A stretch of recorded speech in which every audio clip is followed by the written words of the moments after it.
Today, I want to share with you all something very important that I've learned. Not from a sport, friends, family, or an ECA, but from one summer in my hometown of Lagos, Nigeria. It was one of those classic rainstorms, the kind that turns streets into slow-moving rivers in about 10 minutes. The power went out, cars were honking, and almost everything seemed to erupt in a kind of chaos. People scrambled online to find information on road closures and to find the quickest way home, but they were instead met with people forwarding all sorts of rumors and giving out contradictory directions. To me, it just seemed like they were massively overcomplicating everything. And that experience stuck with me because it showed me just how quickly noise replaces clarity when things go wrong. It also taught me that being the smartest person in the room doesn't actually matter if no one understands the words coming out of your mouth. I'm a math student who's always been interested in puzzles from a young age. And I truly believe that puzzles teach us one critical lesson: to always break hard problems into smaller, actionable steps. And that exact same mindset has saved lives once, not in Nigeria, but across the world, in San Francisco.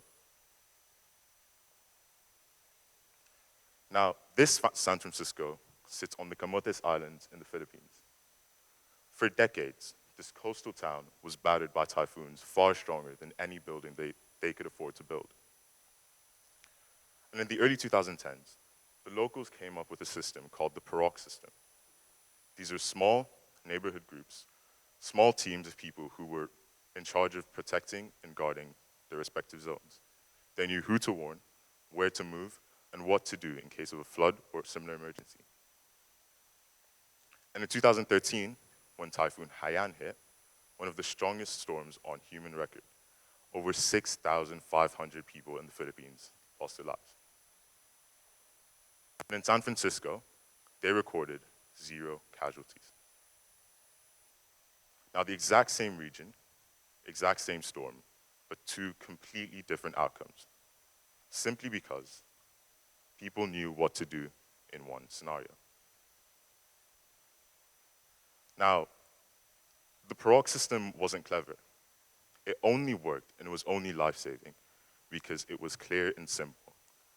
Everybody in the Philippines, everybody in San Francisco knew exactly what to do in times of stress.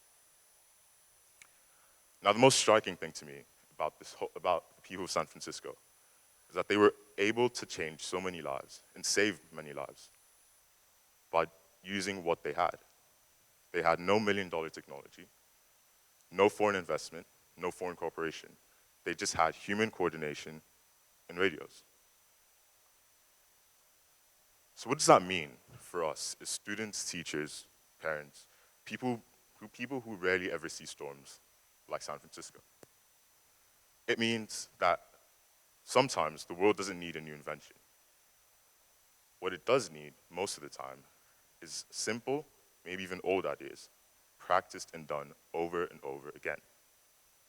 That's innovation too. Picking one thing, refining it, and adding on to it, improving it by even just 5%.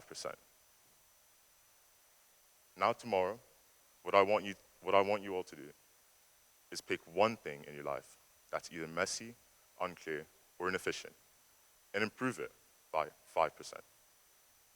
Your sport, household, or study habits. Pick one thing and compound on it. Remember the people of San Francisco. Your idea does not need to be grand, it just needs to be ready. Thank you.